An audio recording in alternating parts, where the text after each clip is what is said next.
படைப்பாற்றல் அதாவது கிரியேட்டிவிட்டிய பத்தி ஒரு சின்ன கண்ணோட்டம் பார்க்கலாம். கிரியேட்டிவிட்டினா சில பேருக்கு மட்டும் வர்ற ஒரு பிறவி திறமையா? இல்ல நாமளும் கத்துக்க முடியுமா? உண்மையில இது ஒன்றும் பெரிய மர்மம் இல்ல.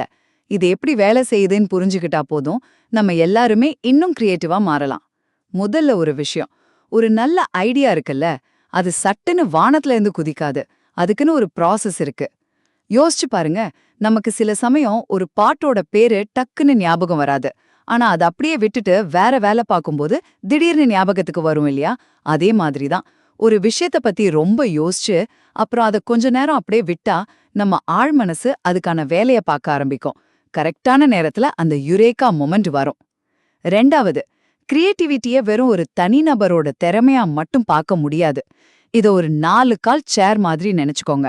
அதாவது நீங்க நீங்க பயன்படுத்துற முறை, உங்கள சுத்தி இருக்கிற இடம், அப்புறம் நீங்க உருவாக்குற அந்த விஷயம். இது 4ல 1 சரியா இல்லைனாலும் அந்த சேர் ஆடிடும் இல்லையா? அதே மாதிரி தான் கிரியேட்டிவிட்டியும் அடி வாங்கும். எல்லாமே கரெக்டா செட் ஆகணும். கடைசியா ஒரு கேள்வி. ரொம்ப புத்திசாலியா இருந்தா மட்டும் போதுமா? ஒரு குறிப்பிட்ட லெவலுக்கு மேல அறிவுக்கும் கிரியேட்டிவிட்டிக்கும் பெரிய சம்பந்தம் இல்லைன்னு சொல்றாங்க. இது எப்படின்னா, வண்டி ஓட்ட கத்துக்கிற மாதிரி தான். ஒரு அளவுக்கு மேல நீங்க எவ்ளோ பெரிய ஜீனியஸா இருந்தாலும், அது உங்கள இன்னும் பெட்டர் கிரியேட்டரா ஆக்கும்னு சொல்ல முடியாது. அதுக்கு பதிலா, புது அனுபவங்களுக்கு தயாரா இருக்கிற மாதிரி சில குணங்கள் தான் ரொம்ப ஹெல்ப் பண்ணும்.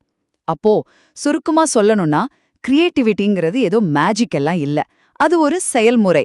சரியான சூழலும் கரெக்டான மனநிலையும் இருந்துட்டா போதும், யார் வேணாலும் அத வளர்த்துக்க முடியும்.